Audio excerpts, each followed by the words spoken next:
Salut à tous, et j'espère que vous allez bien et j'espère surtout que vous n'aviez pas de longue d'ouvert. Je vais pas revenir en détail sur ce qui s'est passé vendredi soir, vous avez sûrement dû voir plein de vidéos qui vous ont expliqué en détail à peu près ce qui s'est passé. Mon avis, c'est qu'on aura plus de détails dans les prochaines semaines sur ce qui s'est réellement passé, parce que c'est pas juste une histoire de liquidation, des trucs comme ça, des atomes à 0,01 centime, c'est pas juste des cascades de liquidation. Il y a eu, à mon avis, des entités qui ont dû complètement sauter, d'autres complètement bugger. Il y a eu vraiment quelque chose de systémique et on en saura plus, je pense, dans les prochains jours ou les prochaines semaines. Personnellement, je m'en suis plutôt bien sorti parce que je n'avais aucun long, j'étais que en spot parce que j'avais essayé du coup de jouer un mouvement aussi, une récupération à peu près à ce niveau-là, hein. J'étais en plus en train de faire ma vidéo. Je me suis fait prendre ABE. J'ai vu que la continuation baissière était extrêmement forte, donc j'ai absolument pas tenté de jouer un mouvement haussier. J'étais pas non plus en short, puisque avec des mouvements aussi vénères comme ça, le plus souvent, c'est un mouvement de récupération qui arrive après. Du coup, je ne joue jamais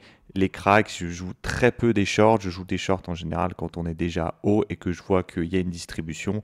Là, je le joue quand on est déjà en bas. En fait, je respecte quelque chose de très très simple. J'achète toujours quand on est bas et je vends toujours quand on est haut.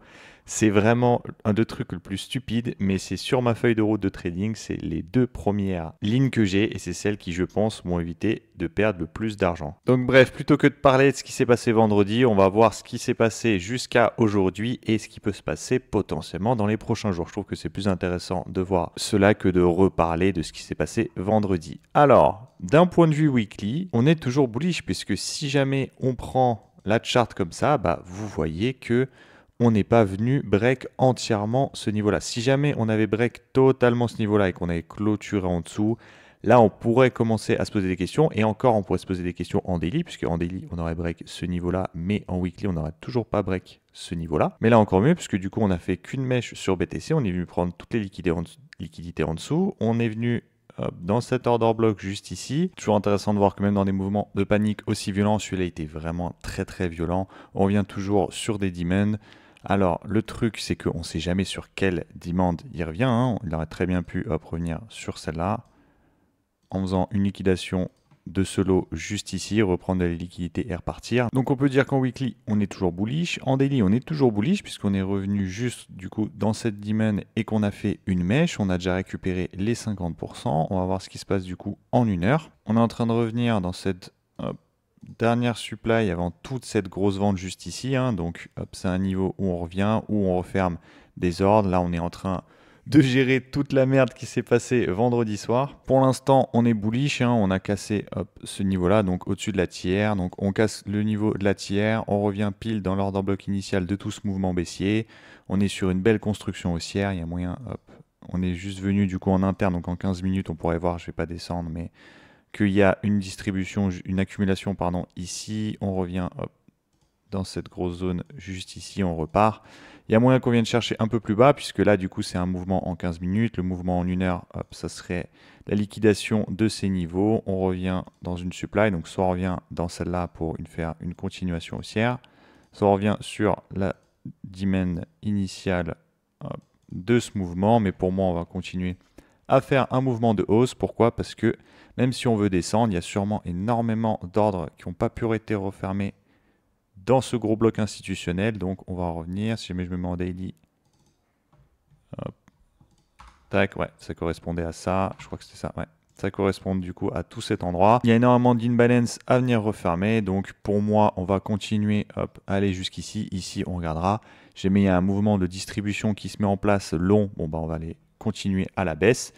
Pour moi, mon scénario, honnêtement, c'est une continuation haussière. Pourquoi? Parce que en weekly et en daily, on est toujours à la hausse et il n'y a pas eu de panique spéciale des institutionnels aujourd'hui. Donc c'est un peu triste si jamais vous avez perdu de l'argent sur les marchés, mais c'est un peu comme si c'était absolument rien passé. On va passer sur ETH, mais vous allez voir que c'est à peu près la même chose.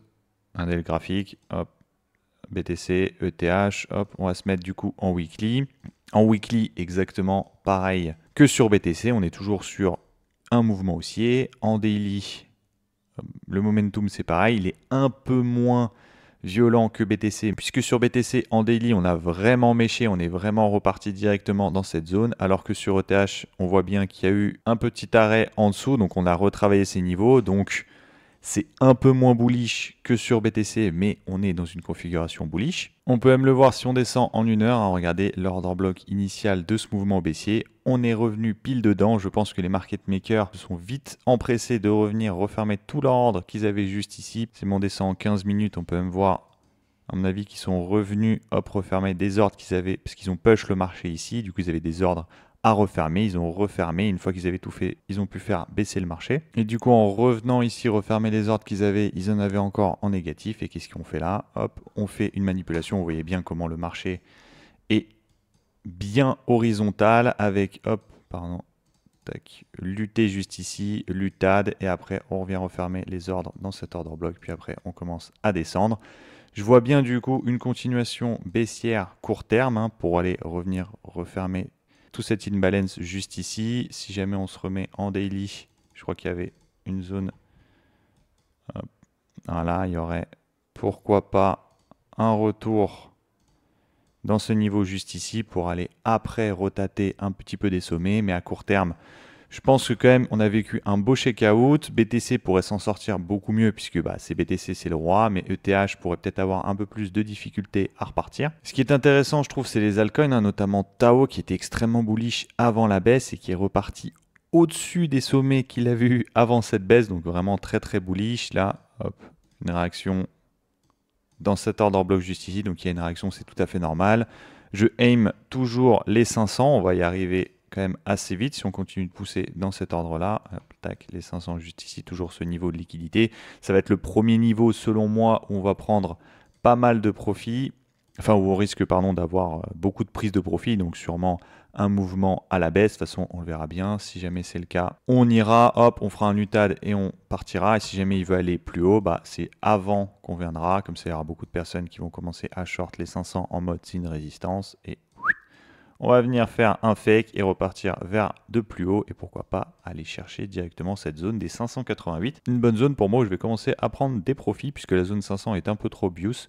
Je pense que si jamais on va plus haut, les gens vont commencer à FOMO et je vais me dérisquer puisque Tao est une grosse position de mon portefeuille. Des tokens à pas se faire avoir, je vous en avais déjà parlé mais je vous en reparle au cas où vous avez oublié. SNX, hein, le truc était en train de crever, le mec fait pump son token pour faire de l'exit liquidity.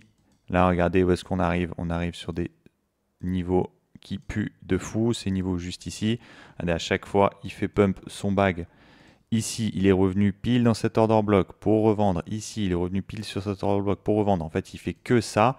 Donc là, pour l'instant, ce qu'il a fait, c'est une tentative de manipulation pour que les gens se disent que même après le checkout, le token, en fait, il est résilient, il va come back. Hop, tac, ça va commencer à nous sortir des trucs du style. Hop, si jamais vous prenez l'achat maintenant avec un stop loss juste en dessous, parce qu'il n'aura jamais, hop, sur les lots, tac, vous aimez l'ATH, parce qu'il aura l'ATH, vous inquiétez pas, ça vous fait pour 1 pour 14. Ah, donc vous ne faites pas avoir sur ce genre de truc, vous pouvez aller sur des trucs quand même qui sont beaucoup plus bullish et beaucoup plus sérieux. Ce qui ne veut pas dire que vous ne pouvez pas tenter des plays, hein, comme par exemple le form que je surveille. Alors le form, c'est du coup l'espèce de pump fun by BNB. Sauf que ce qui m'embête un peu, c'est que contrairement à Pump, eux, ils n'ont pas de système de buyback. Et quand on commence à parler de buyback, ils en avaient parlé, je crois, en février. Mais depuis, ils font la sourde oreille à chaque fois qu'on leur en parle. Donc je le surveille parce que je pense qu'il peut être intéressant, notamment puisque vu que j'ai acheté pas mal de Pump, hein, je vous avais expliqué que le Pump, j'ai mis plein d'ordres d'achat, ils n'ont pas tous été files, mais la plupart ont quand même été files, donc j'ai un très bon bag avec un très bon niveau d'achat. Mais puisque Form est en train de prendre de la part de marché, ça pourrait nuire un peu à Pump et du coup avoir un peu de Form, ça serait un peu me hedger. Si jamais ils mettent en place un buyback, j'achèterais du Form, comme ça me permettrait d'avoir les deux marketplaces. Morpho aussi dont je vous ai parlé, qui est revenu déjà sur ces niveaux. Pendant que certains protocoles se prenaient encore des moins 50%, on voyait qu'Hyper Liquid avait tout remonté, je pense, du coup, en buyback et était même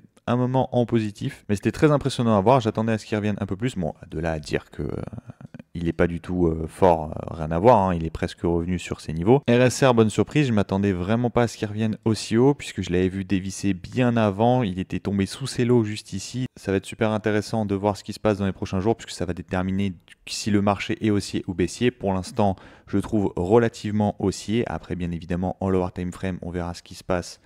Si jamais c'est juste un mouvement technique pour refermer les ordres et aller en enfer, je ne pense pas à titre personnel, mais bon, c'est les prix et les mouvements de marché qui vont nous dire ça.